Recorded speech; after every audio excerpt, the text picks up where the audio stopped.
And now we have a reading from the manuscript that has won the second prize in the Australian Christian Teen Writers Award. Dad chuckled and ruffled William's hair and placed him on the foot of the bed. I smiled, happy to see my family again. "Did you sleep well, Annabelle?" a William questioned, his inquisitiveness getting the better of him once again. I smiled and nodded. That settled him for a bit, and he slid off the bed to play with his toys. Dad sighed and sat down. "Well, I'm going to assume that you want to know what happened before you ended up here." I carefully swallowed and quietly said yes. "The crocodile attacked you when you rescued William. It bit your right arm and your left leg. The doctors said you lost a lot of blood, but you will be able to walk again."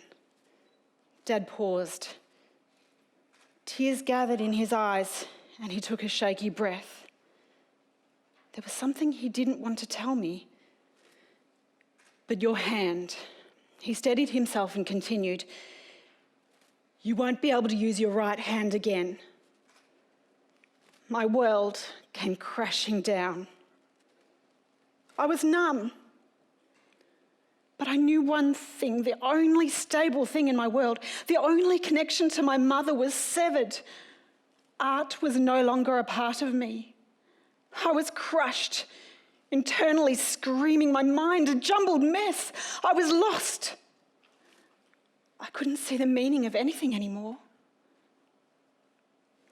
It took weeks to get out of hospital again, and months to start walking.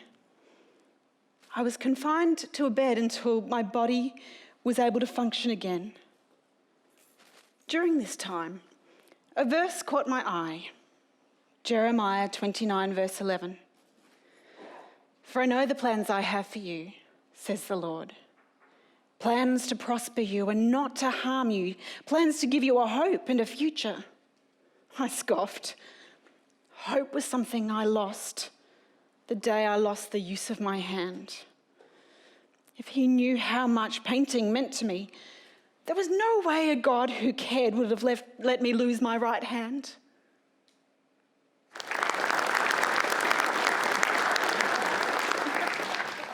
The second prize for the Australian Christian Teen Writers Award has been won by Sharon Jeikishore for her manuscript, Hope in the Unseen. Sharon, come on up. Here's the microphone for you. Let me read the judges' comments about your manuscript.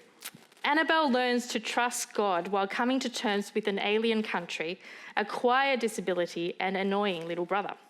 This story is plausible, fluent, and empathetic." Congratulations, Sharon, for winning the second prize. I love this story. It had so many lovely images, and particular thing I loved was the story about taking a family trip through the bush. Starts off with sweat, mosquitoes, stink, ends with actually appreciating the beauty of the Australian landscape, which kind of, I resonate with that. Is that something that was based on a personal experience, that a trip you took with your family, dare I ask? Well, no, actually the whole story was a series of mashup of different personal experiences each of my friends had. Yep. And basically the whole story was just a mashup of all those friends' personal experiences put into one major book. It's like a dedication to them, to thank them for their kindness as well. Yeah. And so it was actually one of my friends who went on a different trip to like a different place, but like I chose Australia to like keep the theme going and also express my love for this place. It's such a beautiful place. And through that, I talked about how they first kind of didn't really like it, didn't really like the change, and then through going through all the experiences and like expressing their love of art as well, kind of started liking the place, and then appreciating it. So you kind of collected stories from friends and much put it all together. That's wonderful. Great. Congratulations again. Thank you. Wonderful. And I'll give you a round of applause again. Thank you.